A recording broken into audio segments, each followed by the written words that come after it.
Welcome back to my channel. I actually haven't recorded a video for a while. I took a week off and I haven't recorded for like a month before that. The videos that I had posted were like pre-recorded. So it's been a while since I've been in front of a camera. So hi. Today's case is very interesting, I think. So let's get into it, shall we? So nowadays there are plenty of ways to track boats to coordinate exactly where they are in the ocean.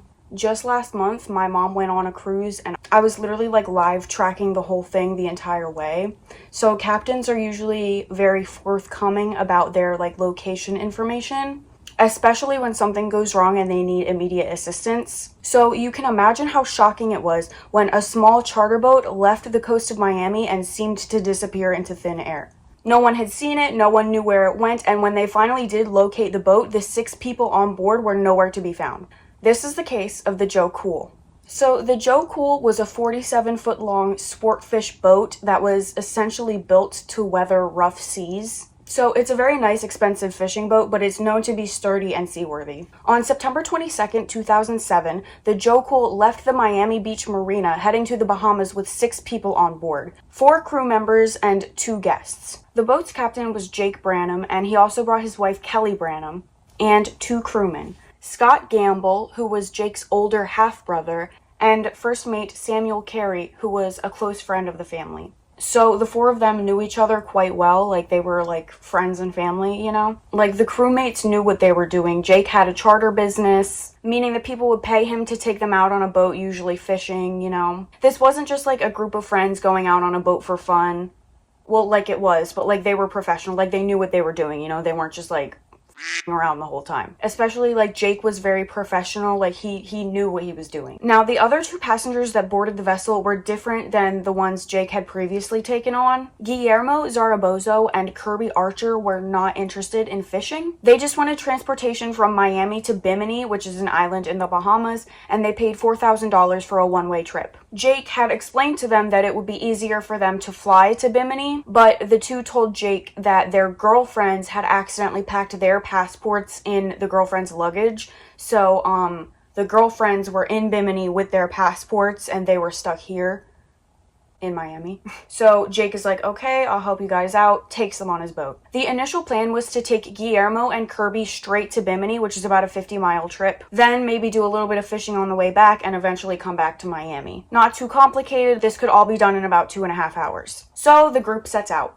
The next day, September 23rd, 2007, Jeff Branham alerted the United States Coast Guard that his boat was overdue. So Jeff Branham is Jake's uncle, and he's the actual owner of the boat. So Jake just like drives it around, but Jeff actually owns it. Jeff basically calls the Coast Guard and says that the boat hasn't returned when it was expected to. Now, from what I've heard, usually this isn't too much cause for concern. Like, there can be a million things that can, like, slow people down on their return. But Jake and Kelly had another charter planned for the next day, so it struck the Coast Guard as weird that they still hadn't returned. And the Coast Guard decided to look into it a little bit more. Now, the boat was equipped with things to help in the event of an emergency, but the Coast Guard, the marina, any other boats in the area, no one had been alerted to any sort of issue on the Joe Cool, no SOS calls, no signals for help. And when the Coast Guard checked with the marinas in the Bahamas, no one had seen the Joe Cool, like it hadn't even made it to Bimini. It was like the boat left Miami and subsequently vanished into thin air.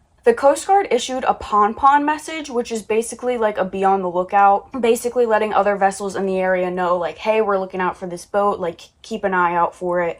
They give a bunch of descriptions, such as the boat's last known location, its itinerary, how many people are on board, and the purpose of the voyage, which can be helpful in trying to locate the boat and the people on board. So after this, the Coast Guard receives no reported sightings of the Joe Cool, and they launch their own search and rescue mission. The boating community in Miami also came together, and anyone who had a boat was out helping to look. Finally, the Coast Guard was able to locate the boat 140 miles off course. The boat was found 30 miles north of Cuba, which is interesting because in order to get from Miami to Bimini, they would have to cross the Gulf Stream, which is a current that's always traveling north. I'll draw it for you because I'm not good at explaining. Here's my whiteboard. That's the Gulf Stream, and it's always traveling that away. The boat went against the current, which means that it was traveling this way.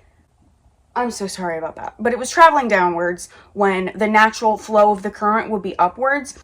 if something happened to the boat, everyone deserted it, there was like some sort of electrical failure or they ran out of gas, naturally the boat would drift upwards with the current. But the boat being found in this specific location means that somebody had purposely gone against the current and placed it there. Like, it was there for a reason. It didn't just end up there, you know?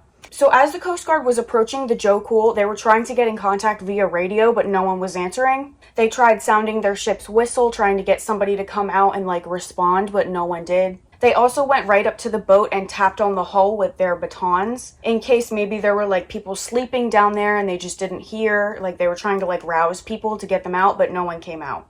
They were doing this to try and get like the least invasive method of like getting people to respond to them, because going on the ship could potentially be dangerous for them. But no one responded, so finally the Coast Guard boarded the Joe Cool and investigated. They didn't find anyone. Blood was found on the stern in a spot where you would typically put a fish, but it was later determined to be human blood.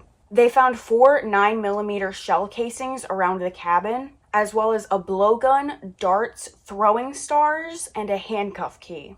It looked ransacked, but nothing was stolen, and it was also noted that the life raft was missing. So they set off to find the life raft and hopefully recover the 6 people who may need help in the middle of the ocean. One of the U.S. Coast Guard's helicopters spotted something orange floating in the water. It was a raft, and it had a cover on it. The helicopter flew down lower to it to get a good look at it, and the wind from the propeller of the helicopter blew the cover off, exposing 2 people in the raft. The Coast Guard rescued these 2 men from the ocean and pulled them up into the helicopter. Since the helicopter was so loud, they had to write things back and forth to communicate. The helicopter pilot asked what happened, and one of the men wrote down, "West Bimini, we were abandoned on the boat, hijacking, 4 killed."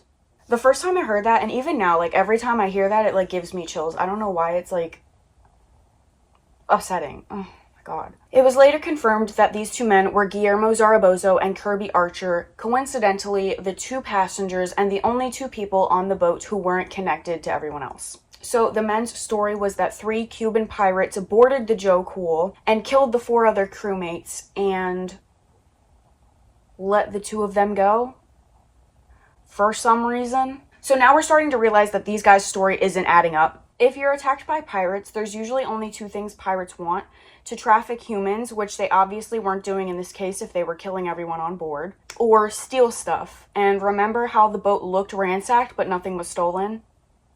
All of the expensive fishing equipment was still on board. Why would the pirates hop onto a boat just to make a huge mess, kill 4 people, let the other 2 go, apparently leave a bunch of their weapons and darts and throwing stars all over the place, and then just sail off into the night? It doesn't make any sense. Like, what the is even that? So the throttles are the things that make boat go, and they were found in the all the way forward position, but the boat wasn't moving when they found it, meaning that it had run out of gas. Forcing the boat up against a current like that would have quickly depleted the gas stores, and it was argued that pirates who know about boats, who drive boats, who live on boats, would know that. Also, if the pirates had hijacked the boat, forced the 2 men to drive up current until they ran out of gas, and then fled the boat, leaving the 2 men on board, which is what they allege happened, why wouldn't they then get on the radio and call for help? As I mentioned, the Joe Cool was equipped with emergency communication gear. Yeah, the gas was out so they couldn't move, but this is like a radio, so the radio would still work. So now the U.S. Coast Guard have Zarabozo and Archer on the same boat that's being used to tow the Joe Cool back to land. So Zarabozo was standing at the back of the boat staring at the Joe Cool, and one of the detectives asks him, "Do you remember that boat?" To which he replies, "I wasn't on that boat." What? "I beg your finest pardon." "Sir, you were found on a life raft that had the name of the boat." Not to worry, Zarabozo later admitted to being on the Joe Cool. After being questioned, the detectives noticed some discrepancies between Zarabozo and Archer's stories, particularly with what the hijackers were wearing and in what order they murdered the victims. So the detectives start looking into these 2 men. Zarabozo was pretty straightforward, 18 years old, no criminal history, lived in Florida with his family, and worked as a security guard. 37-year-old Kirby Archer, however, had a pending warrant out for his arrest in Arkansas, where he allegedly stole upwards of $92,000 from his place of employment, a Walmart, before going on the run. Bro, what? On top of that, Archer was also facing allegations of SA against young boys in Arkansas, including his own children. The shell casings found in the Joe Cool lined up with a receipt found in Zarabozo's Florida home. Basically, the police knew they did it. After being confronted with such incriminating information, Archer came clean. Archer had met Zarabozo at the car shop where Zarabozo was employed as a security guard. Zarabozo wanted to get into law enforcement. Archer had fooled Zarabozo into thinking he was a CIA agent. Archer told Zarabozo that if he helped him complete this mission, Archer would get him a job in the CIA. Archer claimed he shot Captain Jake Branham and then Kelly. He claims it was Zarabozo who then killed Gamble and Carey before throwing the 4 of them overboard. Zarabozo, however, says Archer killed them all and he didn't kill any of them. He just